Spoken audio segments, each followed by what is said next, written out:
What's going on, everybody? Welcome into episode 160 of the MudWatch Sports Podcast on this Friday, May 1st, 2026. I'm your host, Zach Malum. Well, before we get started, please subscribe below. Follow all of my social accounts. Let's start things off in the world of basketball as the New York Knicks were in action last night. Game 6, Eastern Conference first round.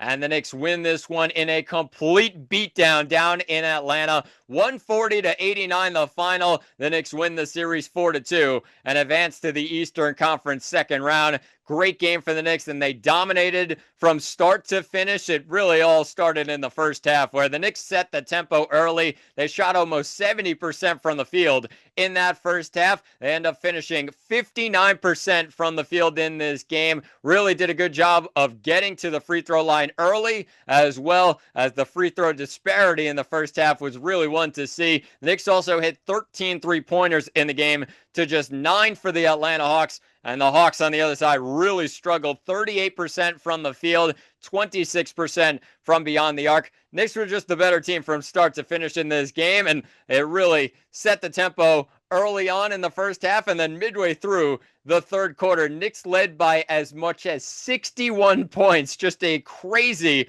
margin there, and the Knicks dominate the Hawks, win it 140-89. Give credit to the Knicks, who didn't really have their star players playing at their complete best in this game. I will say Karl-Anthony Towns may have had the quietest triple-double you will ever see. 12 points with 11 rebounds, 10 assists. Didn't do much in the game. Only took 4 shots from the field. Got to the free throw line, though, and was a real big contributor for this Knicks team, especially defensively as well. 3 steals and a block to add to that stat line of a triple-double for Cat. And then Jalen Brunson, 17 points, 6 of 12 shooting. Didn't shoot the ball great, but also had 8 assists in the game. I mean, really dominated the game in terms of his passing, and that's a great sign for this Knicks team. The real stars of the game for the Knicks were OG Anunoby as well as Mikal Bridges. Let's start with OG, who was smoking hot in the first half. 29 points on the night, 11 of 14 shooting, 4 of 6 from beyond the arc, 7 rebounds, 2 assists, 4 steals, a block as well. What a stat line for OG, who really had a phenomenal game in the end for New York. And Mikal Bridges, of course, you want to see Mikal Bridges maybe in a closer game step up when you need him the most, but I digress. Mikal Bridges, Knicks win by 51.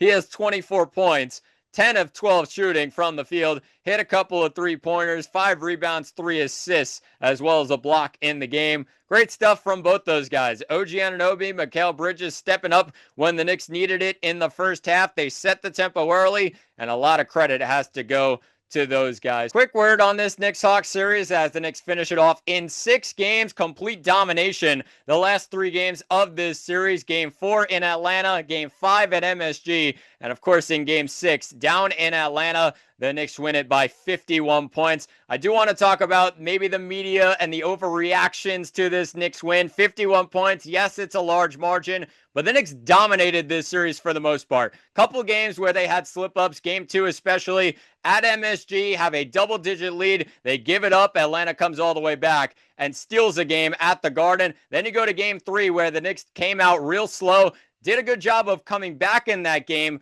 but don't get up a last shot in that one. And Atlanta steals another game on their home floor and forces a Game 6 in this series. The rest of the games, the Knicks dominated from start to finish. Really feel good about what the Knicks were able to do in those games. But this is a team that has much larger aspirations than just the first round against an Atlanta Hawks team that's a little inexperienced. They got a lot of younger guys, plus CJ McCollum. He's really their only true veteran on this squad, and the Knicks took it to Atlanta. Give credit to the Knicks. They got through the Hawks. A couple games maybe longer than some Knicks fans were hoping. You got to give credit to the Knicks in the end. But of course, this is a team with expectations that are much larger than just the first or second round. They are towards the NBA Finals. And if the Knicks don't get through the Eastern Conference, maybe a failure heading into what was expected to be a great year for the New York Knicks and their chance to get over the line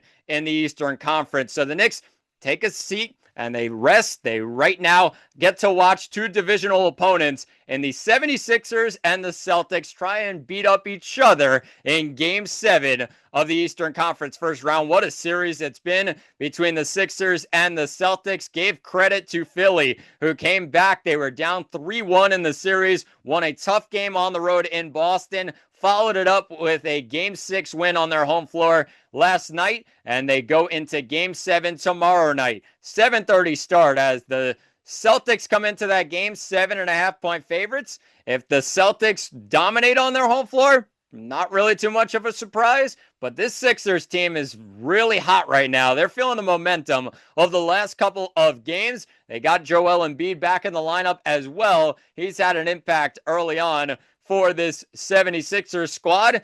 If the Knicks want to play a team, probably going to be Philly. Of course, the Knicks have had the Sixers number for a large portion of this year. Early on, of course, a couple Tyrese Maxey games at the Garden were not great for Knicks fans' eyes, but they end up winning the season series, the Knicks do, over the 76ers, and we'll see what happens if Boston wins. Just business as usual. The Knicks have faced the Celtics before. Can they beat them up again? We'll see what happens. But right now, the Knicks get to sit back and have a primetime seat for a 7:30 start tomorrow. It's the 76ers and the Celtics in the first round of the Eastern Conference playoffs. But the Knicks beat up on the Atlanta Hawks. Give credit to the Knicks, who move on to the second round in the East and continue to move towards their ultimate goal of an NBA championship. But let's finish things off today in the world of baseball, as both New York teams were in action this week, and we start things out in Queens, where the disaster continues for the New York Mets. They continue to slide right now in the National League and the NL East. Wherever you look, they are really terrible right now. 10-21 on the year. They've lost 17 of their last 20. And to end April, the fourth worst winning percentage in Mets franchise history. Not very good right now to be a Mets fan. And the Mets going into the year had a lot of expectations. It was going to be different. Yes, a lot of guys were out the door, but there were plenty of guys coming in that they really were feeling positive about, especially the Mets fans, and it's just been disastrous in terms of everything for this Mets team. Really nothing going right for them right now, and they ended up winning the first game of the series against the Washington Nationals earlier this week on Tuesday with Clay Holmes on the mound. He was dominant in this game. Great stuff from him early on, and he ends up not allowing a run. The Mets bullpen comes in and shuts things down in the 3 innings after that as well. This one was all about the offense, though. The offense stepped up. Bo Bichette started off the game red hot with a solo bomb on the first pitch into right center field. Then it was Marcus Semien who grounded into a fielder's choice. There was a couple of runs scored, one on an error, the biggest one with Jorbit Vivas having the error to score the second run. But the first run would have scored. Give credit to Semien, even though it was a fielder's choice and an error. He played the ball, and he got the ball on the bat. That's all that matters, and the Mets will take that. Then you had the fourth inning, the rest of the fourth inning, where the Mets continued to roll with Carson Bench hitting a 2-run single. Bo Bichette hit a sac fly. Juan Soto hit a 2-run bomb.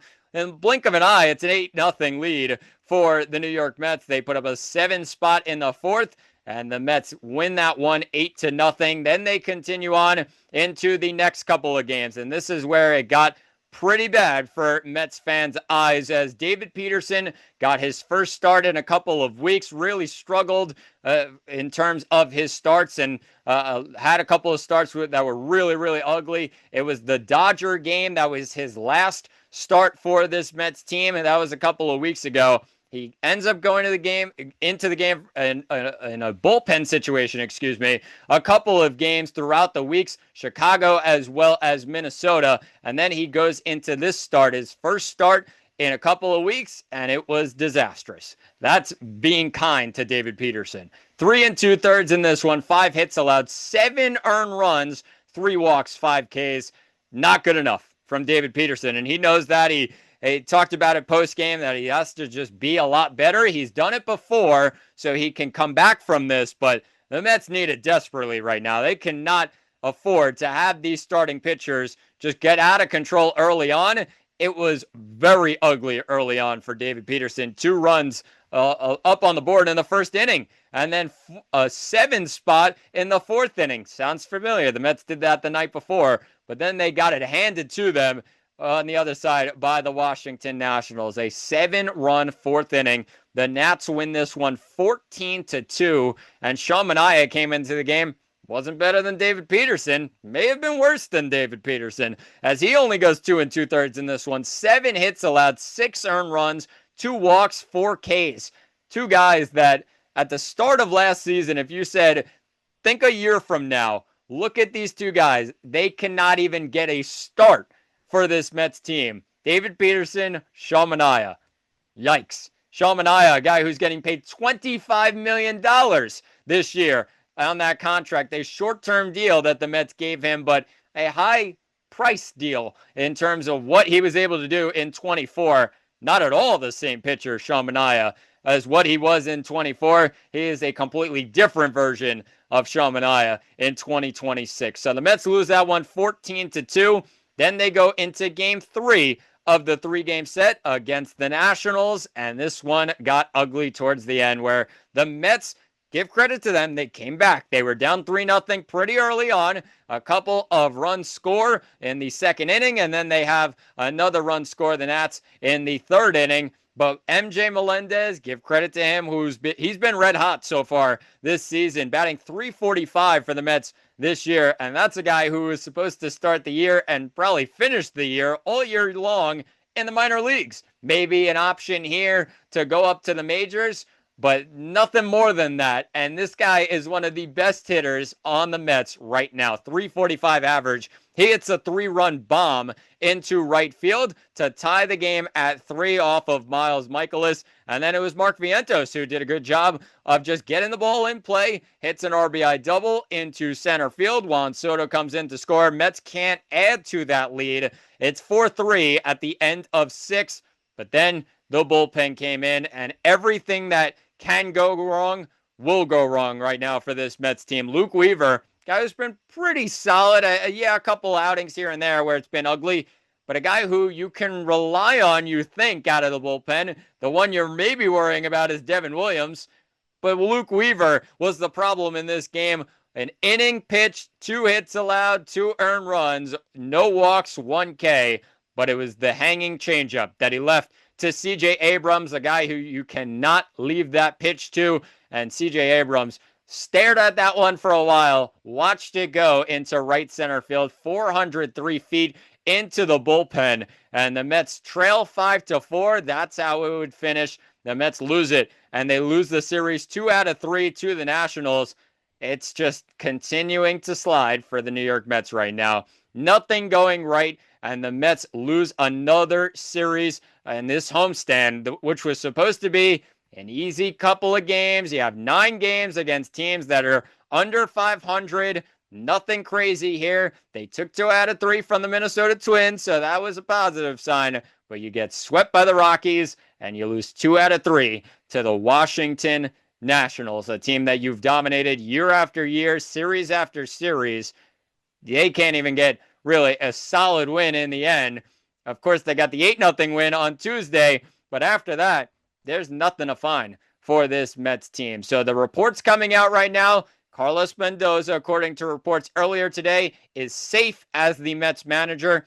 Maybe some Met fans disagree with that. I'm not one of those people that's going to go after Mendoza. I think he's a above average manager who's been dealt a terrible roster for the start of this season. The problem for this Mets team is now at the end of April, the 4th worst winning percentage in Mets franchise history. They need answers right now. That is not on Carlos Mendoza. He needs different players. He needs another starting pitcher because a lot of the guys in the back end of that rotation are terrible. No more Kodai Senga. No more David Peterson. You can't put Sean Manaea out there. The best option the Mets can come up with right now is Christian Scott, who's first coming back from an injury, coming back from the minor leagues as well. A guy who's not going to be completely comfortable in his first couple of outings, and you saw that in that outing against the Minnesota Twins a week ago.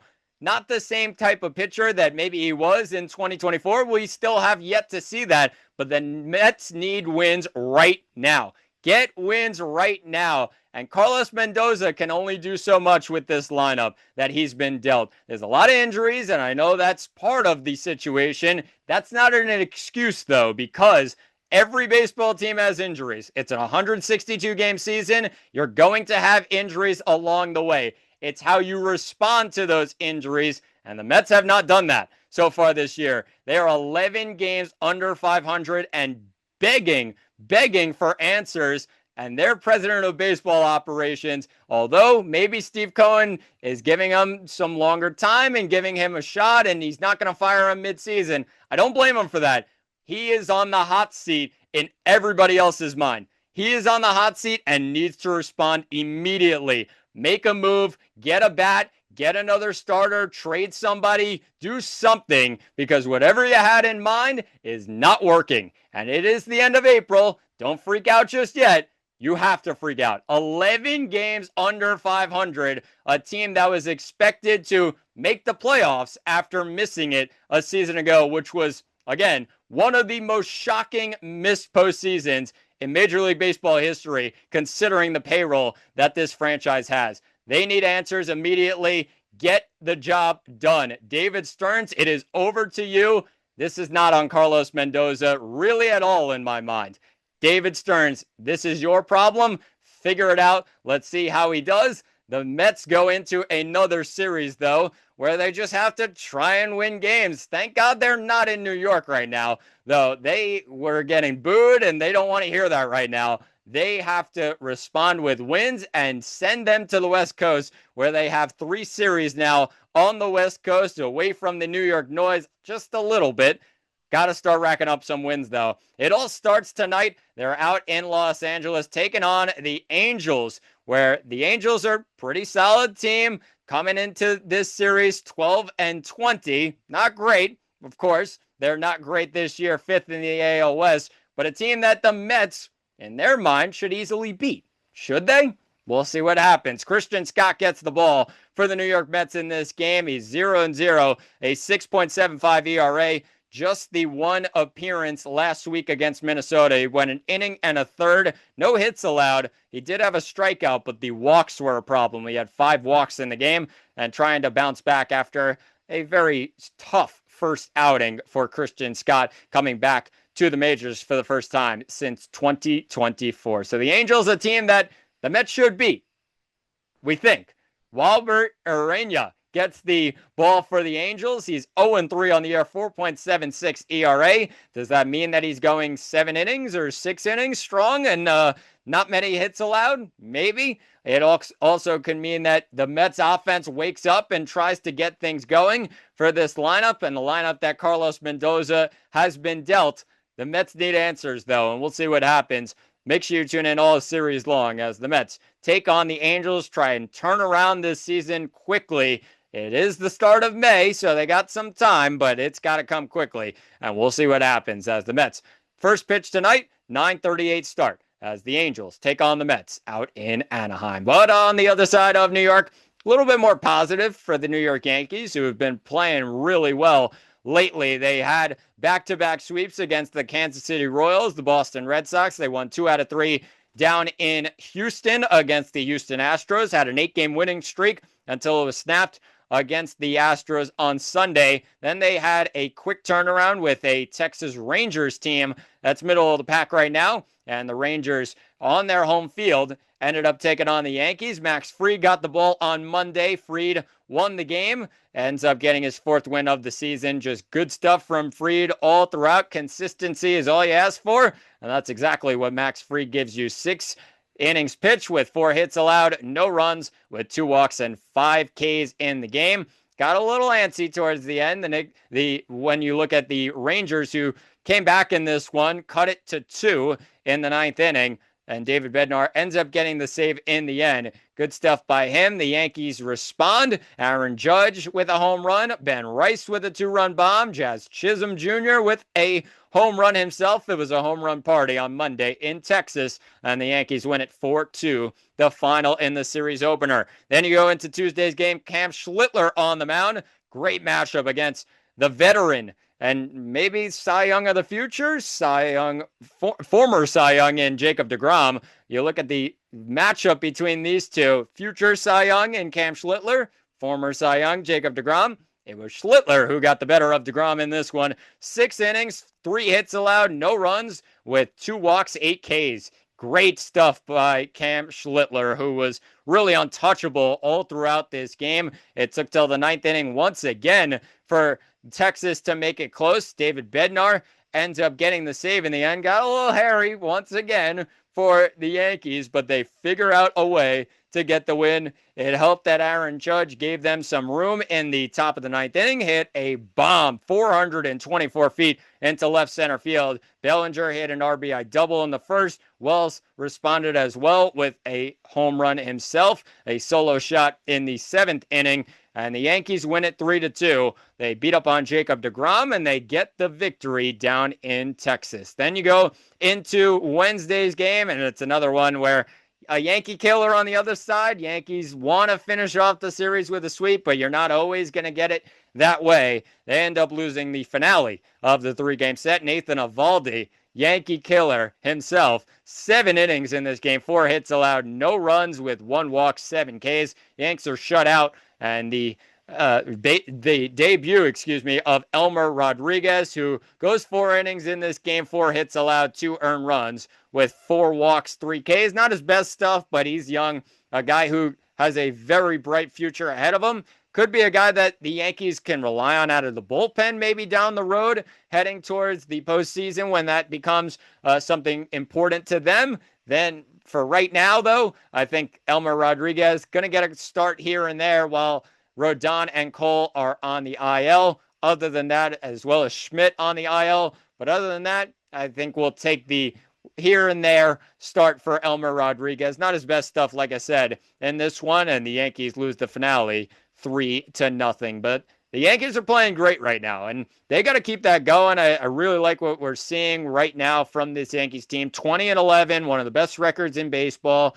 Really good stuff from the starting staff that's really locking things down every game. This offense, you knew it was going to wake up eventually. They had a couple of series where it wasn't really stepping up. The pitching was a little off. They've stepped up completely now, and you know what you're going to get out of this offense. I think maybe a little bit too much reliance on Ben Rice and Aaron Judge, but you got to rely on your star guys, especially throughout a long baseball season.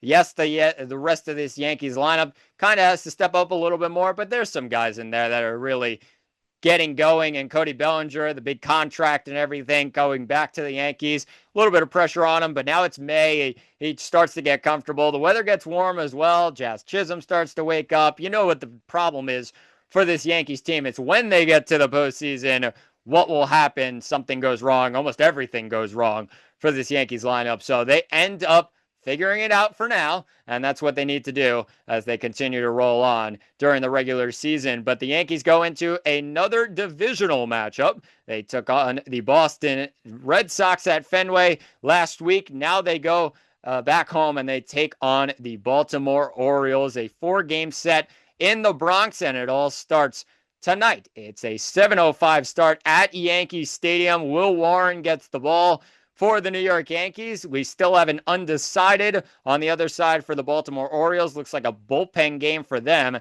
This is an Orioles team that has not been great this year. They've had a couple of guys, especially their star man now in Pete Alonso, star player in terms of his contract as well, has not had a great year so far for this Orioles team, and he's looking to bounce back in front of the New York crowd on a Friday night. We'll see what happens as Will Warren gets the ball. Like I said, for the New York Yankees, 3-0 on the year, 2.59 ERA.